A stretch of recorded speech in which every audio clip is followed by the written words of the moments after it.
Good Monday morning, meaties. How y'all doing? Welcome to your weekly live stream of horror news and channel updates, where we tell you news about... We don't need to where we do this intro for this. You know, it's in the name. It's on the can. It's a horror news update and channel updates. That's what it is. That's what we're telling you. Drew Harrison, first one in the chat today. Thanks, Drew. Today I'm rocking my Tom Cardy Daddy Want the Big Breakfast mug. If you don't know Tom Cardy, check him out. Hilarious musician and comedian on YouTube. One of my favorites. Tom Cardy. Daddy Want the Big Breakfast. Oh, this music's probably loud as shit. Sorry about that. Hi. How y'all doing? Hey, I'm tired because I streamed for 12 hours yesterday playing Sea of Thieves. If you want to watch me be a pirate in a game for 12 hours, check that out. It's on the channel. If you don't want to do a 12-hour stream, you can watch the 6-hour stream from the day before of me being a pirate. That's from the day before.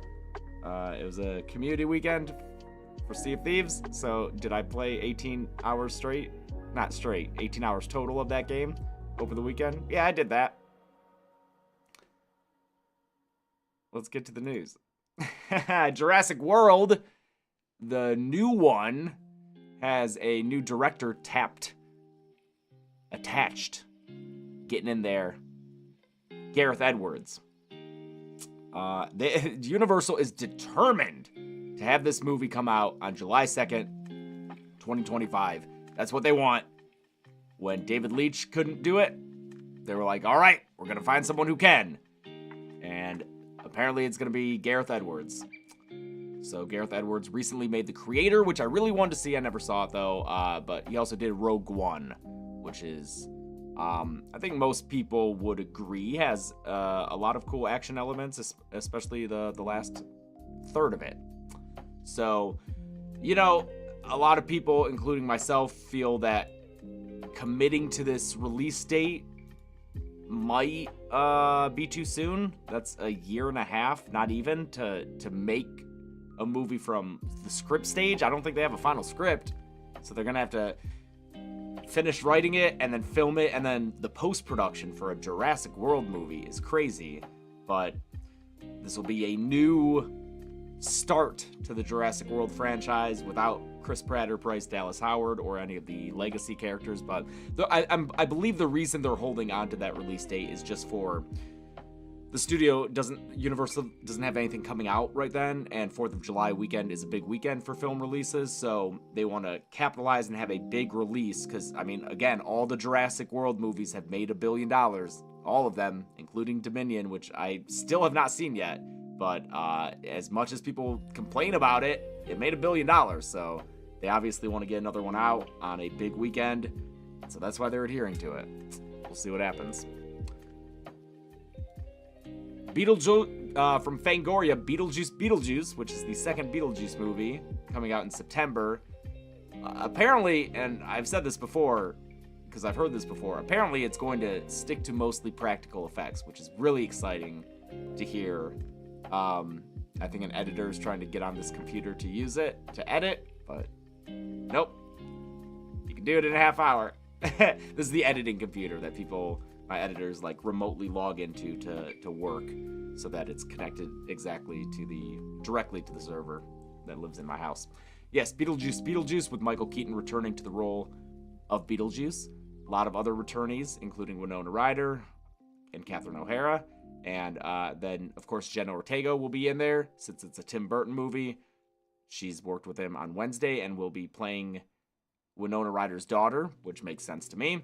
And we have Willem Dafoe joining the cast, one of my favorite actors. Awesome. And yeah, this news about the practical effects, and it's not news, but Michael Keaton was at least saying, yeah, I told Tim Burton that if we ever did another one, I wouldn't want to do, like, CG shit. So, I mean, this continues to be one of my most anticipated sequels or movies of this year.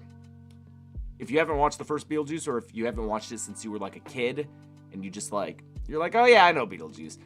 If you're older now and haven't watched it in a while, check it out, man. It's so good. Every time I watch it, I like it more and appreciate it more. So, it's so fucking good. And you know what? Maybe it'll get a kill count as Beetlejuice approaches, because at least 2 people die. At least 2 people die. That's a fact. And it's such a good movie, and I'd be curious to learn all about the behind the scenes on that one, man. Barbara Crampton, my dear friend, Barbara, I love you. She's joining the Texas Chainsaw Massacre game. Look at her character there. Her with a little short hair. And she, she didn't do mocap for it, but she did the sound for it. And it'll be part of the game's latest DLC. So check that out if you play that game. In the announcement video here that she announced on Instagram, I wonder if you can hear me, because it's me talking to her, but they might have edited me out. Doing so well. Life is scary, don't you think? But I'm used to living in a scary world. I really like... Okay, because she was like, yeah, just interview me about this, and we'll cut out your question. So yeah, they cut out the questions that I asked. And probably my favorite horror movie of all time is the Texas Chainsaw Massacre. She was rocking that fucking jacket all day on that set. That's the Scream Dreams set. If you haven't seen it, that's the set for our podcast, Scream Dreams, that has me, Barbara, and Catherine Corcoran from Terrifier, who produces it alongside Bob Portal, doing all the work on that. I get to show up and just talk to awesome horror creators and actors. So there's a lot of episodes out there. In fact, let me show you, just in case. I couldn't sleep for 3 nights. It's like one of the scariest movies. Just in case you haven't seen it, just to know what you're missing out on. Oh yeah, Doug Jones is this week's episode. Doug Jones is such a fucking sweetheart, man. That guy rules. I love him. But we've interviewed Mick Garris, Greg Nicotero from Walking Dead, Lynn Shay from Insidious is great, Dee Wallace, Mike fucking Flanagan, dude, Michael Verratti, Heather Langenkamp, Nick Antosca, like great guests, Henry Zabrowski from Last Podcast on the Left, Joe Lynch Spencer from Ice Nine Kills, my lovely wife, Chelsea, and we got Josh Rubin in there. Like, yeah, check out Scream Dreams if you haven't. It's a wonderful interview podcast if you like hearing filmmakers talk about the craft. And I really am happy to be a part of it. All right. In case you were wondering where thank you, Phase Death. In case you were wondering where Christopher Landon landed after the Scream debacle, he will be making a film for Blumhouse and Platinum Dunes, a thriller, I guess, called Drop. And if you've seen White Lotus season 2 specifically, then you'll know Megan Fahey, I'm not sure how to pronounce her last name. She was incredible in that season. So fucking good with that character. And so she'll be starring in it. So again, it seems, I guess it's a thriller. I don't know much about it, but happy for Christopher Landon to be lined up with another project so soon after, obviously, Scream fell through. Thank you, Hans. Happy birthday to you. Lionsgate is possibly going to be remaking American Psycho and maybe The Dead Zone as well. So we might get a more modern American Psycho than what we have now. Which is funny because I feel like the themes and everything in American Psycho are still relevant. But I guess if you don't want it to more modern, because the movie was made in 2000, but it takes place in the 80s. So do they want it more modern as in like not taking place in the 80s? Would they want a film made in the 2020s to take place in the 2000s? Or would they just want it set in modern day? I don't know. We'll see. I don't know anyone who's clamoring for an American Psycho remake, but who knows? Who knows, man? It could be good. And then, you know what? Dead Zone, I'll say this. I think Dead Zone could maybe... I'm not as opposed to the Dead Zone remake. It's a good movie. It's a good movie. It's Cronenberg. It's the least Cronenbergian Cronenberg film. Obviously, Christopher Walken's great in it. The ice is gonna break is great. I love it, but a little slow. A little slow. I think Dead Zone, we could have a new approach on. I know they did a 2002 series with Anthony Michael Hall. Now that is over 20 years old, so sure, let's get a little Dead Zone. American Psycho? All right. Killer Klowns game. There's a reason I led with this in the live stream, because y'all have been asking me every time I stream if I know about this game. Of course I know about the Killer Klowns game, man. Killer Klowns is a property very close to me. It was a very early kill count. A screening of it is where I met Zoran. So just a very important game, and it's one of them asymmetrical multiplayer horror games, and it's awesome. The film is awesome. I'm assuming the game will be awesome. It'll be out. Do we have a release date? Is that what this? June 4th. Yes, June 4th. You can pre-order it now though, and it will be available on Xbox and PlayStation 5 and PC. So, I think Chelsea already pre-ordered it because she's excited as hell. We can even watch this trailer. I wasn't gonna watch this trailer, but let's check this out. I thought that I could mute that just from the tab.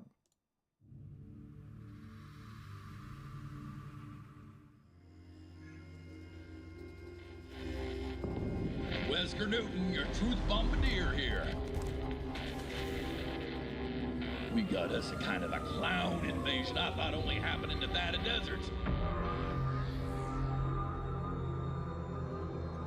The things a clown can do to a person's body, folks. It's depraved. It's disgusting.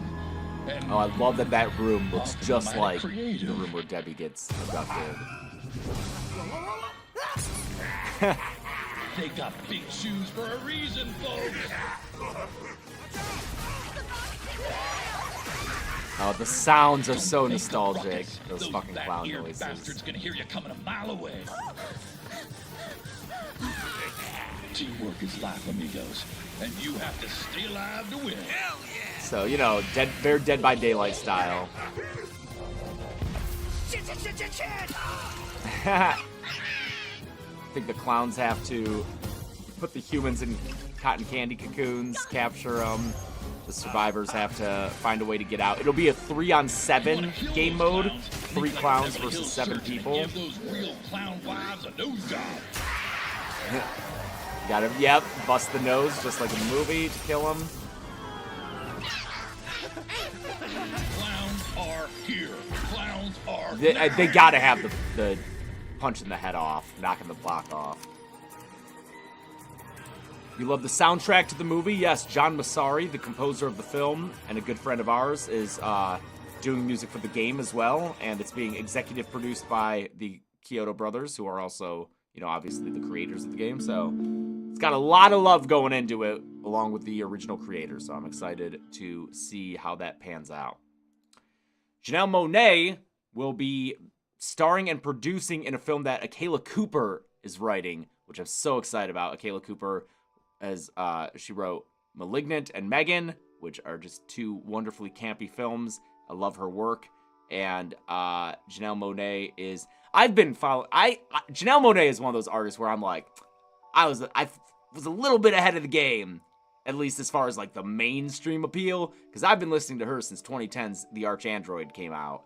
And I feel like she didn't really blow up like big time until the late 2010s with Dirty Computer, I think, was another level of fame for her after The Archandroid and Electric Lady.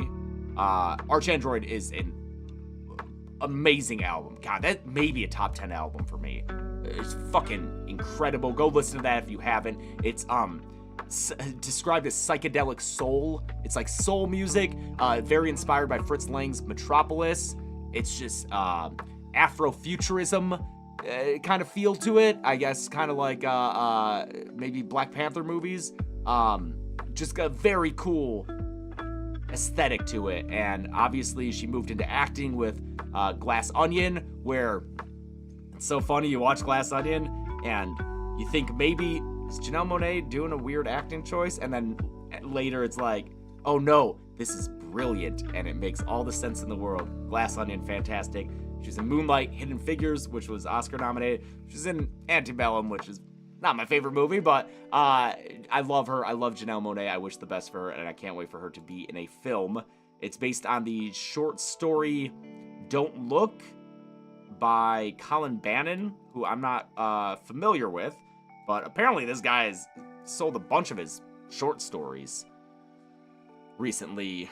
Just made a Universal deal for Long Lost, produced by Steven Spielberg. Like, this dude sold the movie to Steven Spielberg? Like, holy shit, dude. Okay, so good for him. I might have to check out those short stories, and I'm excited to see Janelle Mon&a in something. We got another Dracula movie coming up eventually from Luc Besson, the French filmmaker behind The Fifth Element and Leon the Professional, and it'll feature Caleb Landry Jones playing Dracula. We got another Dracula and another Dracula coming out. I don't know when, probably a while from here, but it'll be a Dracula origin story that'll focus on him, Dracula, and his wife, meeting his wife. So if you like Dracula, you are fucking doing well. Luc Besson horror, yeah, that'll be interesting, for sure. And then finally, we got Josh Brolin in his first horror movie. Is that right? He was in. It says he was in. He did star in 2007's Planet Terror, though. Death Proof, right? Which is less horror than Planet. Oh wait, no, he was in Planet Terror, not Grindhouse. I thought this said he did star in 2007's Grindhouse, though. Planet Terror's horror. Death Proof was the second film in Grindhouse, but. Anyway, a more proper horror, I don't know what the fuck that would mean, but... It's Weapons is the name of the movie, and it's by Zach Kreger, who wrote and directed Barbarian. This is his follow-up feature, not sequel, but just like his next film.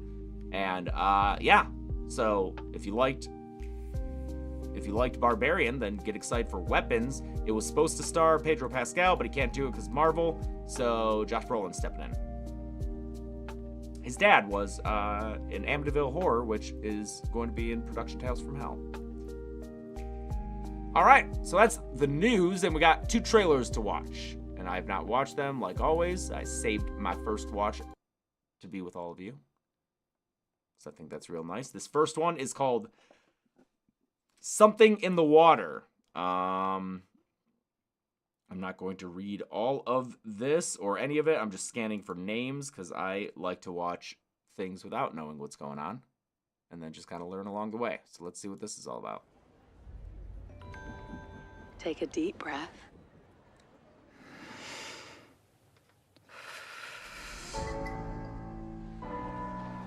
Let tension drop away. It's good to see you. The Fantastic Five are back together again. This is a vacation, remember? Sorry, it is my actual wedding. Okay, we got a destination This is wedding. supposed to be an adventure. This just feels very influencer to me so far. Did you shy? This is perfect.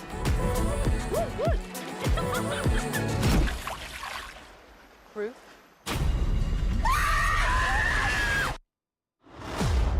Oh.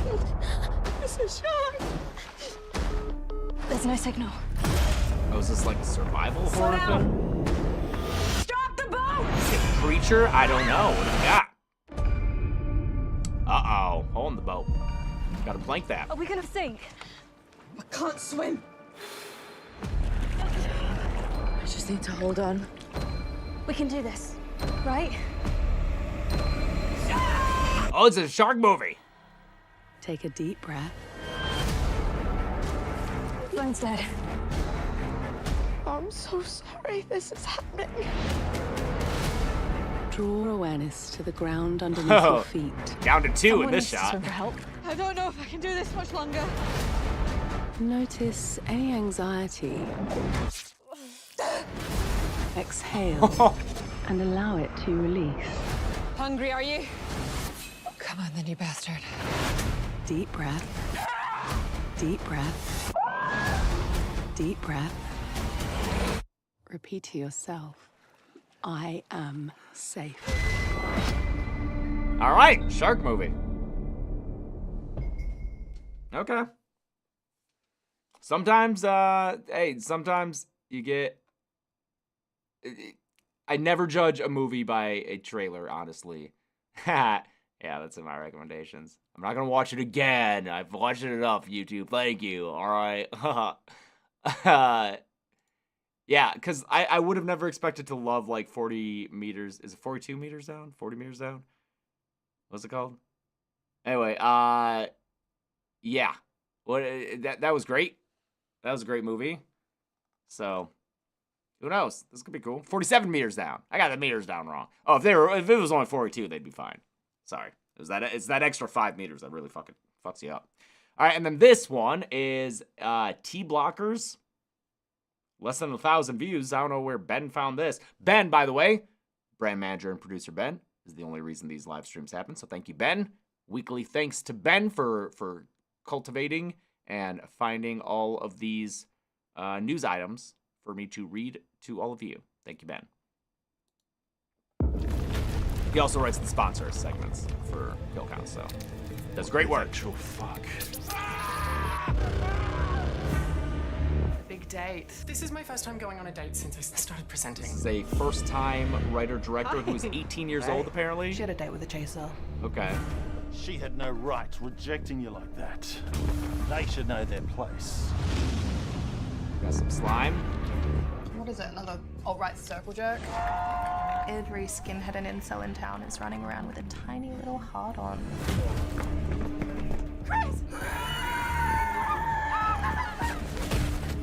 Okay, looks low budget. Who were they? What the fuck did they want? I don't know, they followed me. Dead men don't rape! Dead men don't rape! How many of them are there? There's definitely more than us. Is this like a green room stop? No, okay. Fascist skulls to see what's inside. Women are dying. This is my body is mine, don't belong to the government. And rape is all I want, freedom. This movie might be a little political.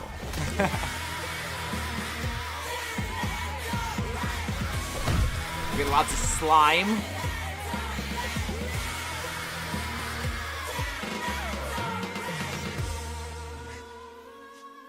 All right.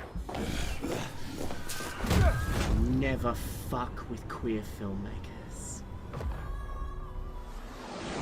Okay. There we go. Yes, obviously a very sometimes I am told not to use the word queer, even though I feel like it's been mostly reclaimed, but I know that some people of a certain age, it's still feels like a slur to them. Or it is a slur to them. So, but obviously a film in the LGBTQ sphere and looks low budget. But I mean, if it's an 18-year-old filmmaker, good for them for making it. That's great, and it looks a lot slimy. So there you go, T-Blockers. That's it for the horror news and channel updates. Let me unmute this. Lower that a little bit. And now onto Dead Meat, reclaimed by us, but not so much for straight people to use, someone said. Okay, there you go. All right. I just like having a shorthand to not have to say LGBTQ. You know, it's a one-syllable word is a lot easier to use, but whatever. Cool. So for Dead Meat news, moving on. Yesterday, the video that I filmed a little bit ago and have been thinking about for a long time, We're Back, came out, and the response to it has been great. I'm really happy that people responded that way, and it's good that I saw comments which were exactly what I wanted to see, people being like, oh yeah, I did kind of check out, but this makes me excited for what Dead Meat's putting out. It was just a video being like, hey, because I kept noticing people thinking that like I was still gone or something, and it just called us Fruity Orchard. Yeah, so I'm glad that it hit the target, I think. Because it also, like, it did really well numbers. It did just below, like, kill count numbers. At least recent kill count numbers. So, it's hitting a bunch of people. Hopefully, maybe because it is a video that didn't have any violence, YouTube pushed it out to more people. But I'm glad that it maybe clued some people in that, oh, Dead Meat is still doing stuff. And is still actively putting out content that is not, that's really good. Because I think it's really good. I'm happy that happened.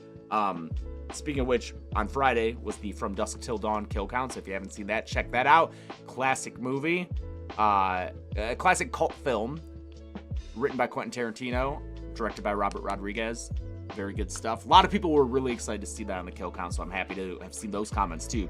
A lot of people, it seems like with that film, a lot of people watched it as children with either a parent who kind of snuck them the movie, or it was left on the TV, maybe HBO, without their parents knowing, and they wound up seeing it. It seemed to be formative for a lot of people as far as Salma Hayek's scene goes, which makes sense.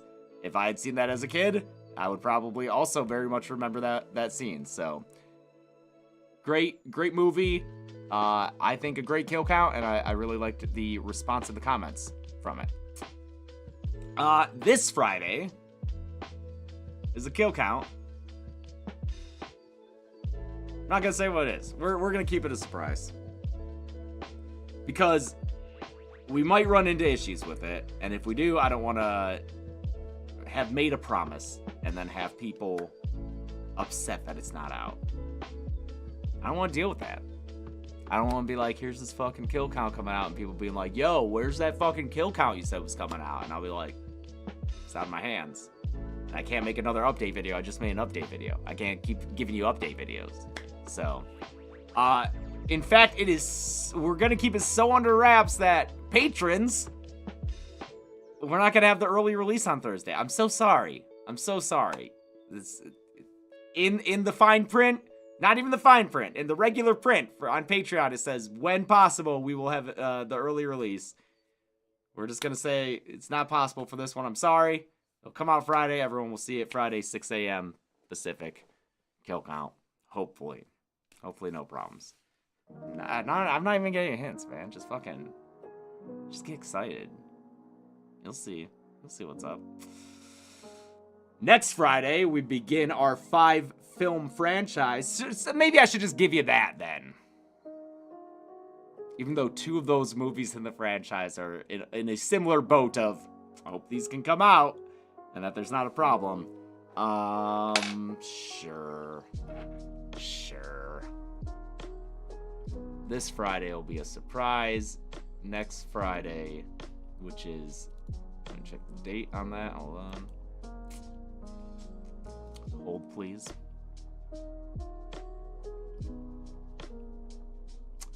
Starting on Friday, March 8th.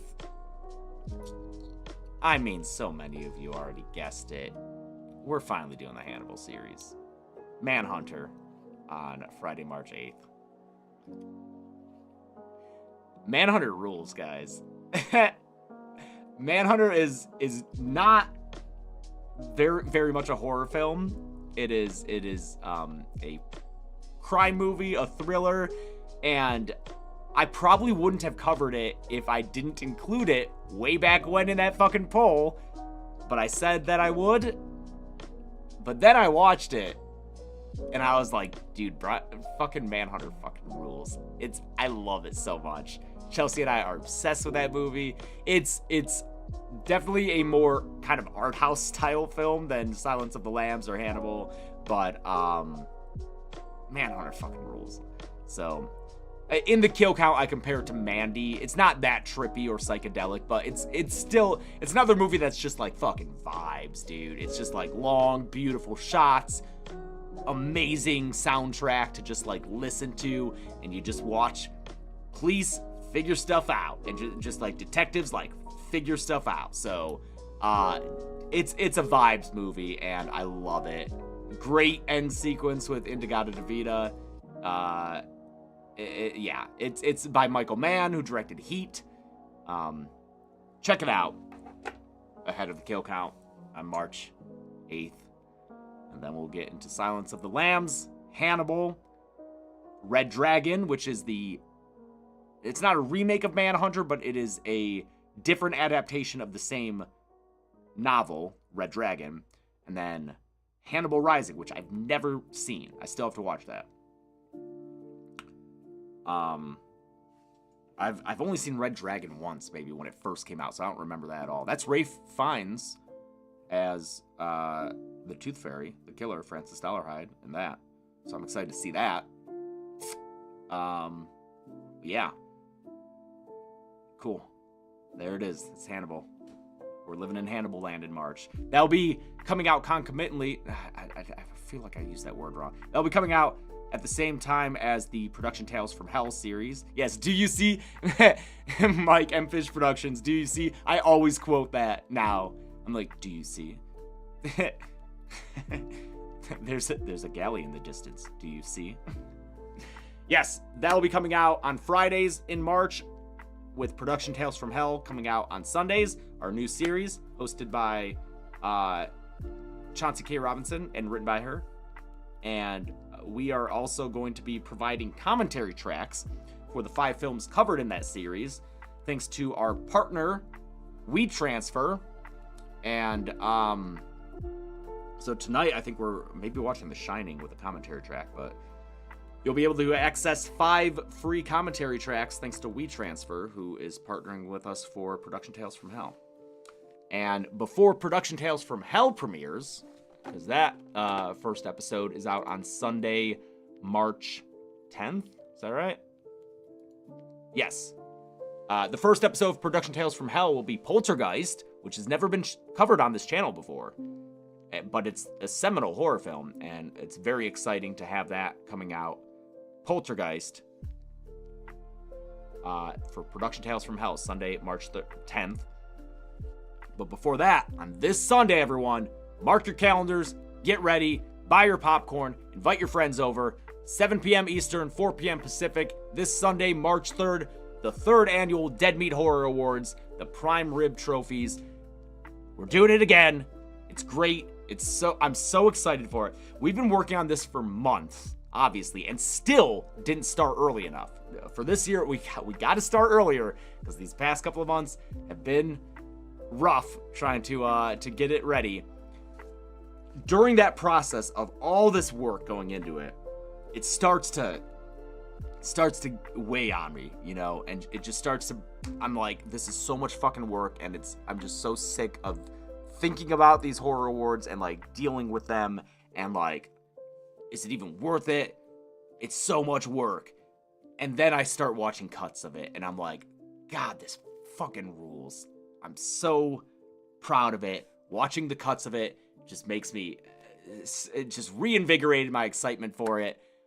Oh my God. I'm so excited to share it with you, all of our because here's it's an award show, obviously, you know, in the vein of the Academy Awards. And I know that people are like, we want this specific movie to win. Everyone has their own picks. But I really hope that people realize that just having the nominations for each category is like, to me, that's us picking.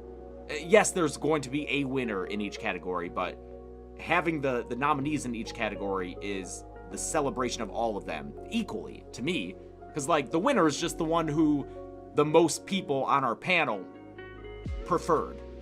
And that could have changed with a different makeup of different people on the panel, or if people were feeling differently when they voted. So the winner isn't as important to me as the nominees, because each nominee gets the same treatment during the show of an in-depth look at what that category is. So all 6 practical effects nominees, they're going to have an in-depth look at what was happening behind the scenes. So I don't know. I hope people realize that it's not just about the winners. It's about celebrating all of the, I think, 25 different films that have gotten nominations this year in the various categories. Super fucking excited for that. It'll be a live premiere on the channel that'll obviously stay up afterward. We don't have a blurred version of it. It's probably gonna get age restricted. I'll try to call in all my favors to not have it get age restricted, because I want everyone to be able to watch it. I think it's good for younger audiences to see it, even though it's got graphic sections to it. We're showing all this behind the scenes stuff for it to show that it's, it's fake stuff. So it won't be monetized. There's no way we'll get full monetization on it. We do have a sponsor for it, so thanks Incognito, I'm sorry, for sponsoring that. But I will hope to get it not age restricted, just so everyone can watch it, because I'm so proud of it, and I think everyone should be able to see it. That's March 3rd, and I think that's all I got. Because, for the award show, Ben is working on, he did this last year, a little like snack and drink guide for you to make for the premiere when you watch it.